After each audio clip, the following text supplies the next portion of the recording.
All right, guys, George Florida Parks After Dark. Hey, we are here at the Four Seasons, and we are down at their splash park. And you would all pause and look straight ahead and say, that's a splash park? And I'd say, at the Four Seasons, that's a splash park. So yeah. So we got the sprayers out of these columns, which are amazing. Depth of this is 1 foot. And come through here, look. They got the sprayers that come out of the ground there.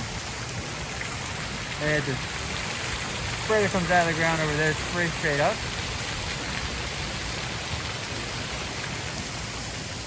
So we're gonna meander around here and take a look. I'm sure you guys are abreast of this area.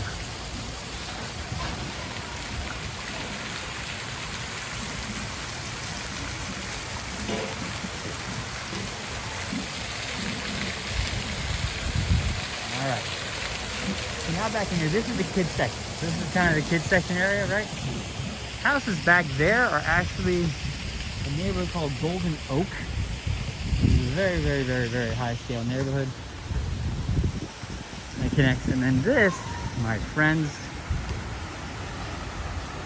is the end of a slide that I'm going to show you. Slide starts up there. And it comes down through the bamboo. We'll get a better shot in a second. And there you go. And it twists and turns and snakes and ends up back down there. There's also basketball, but what's neat also they have here, they have rock climbing. And that is not too close to a rock climb. So, we're not going up that way because that's the slide, and I'm not going down the slide. So listen, this is George from Florida Parks After Dark. This is the splash park at the Four Seasons Orlando. And this is enough reason to come visit all by itself. You guys have a fantastic day. Take care. And like and subscribe to our channel.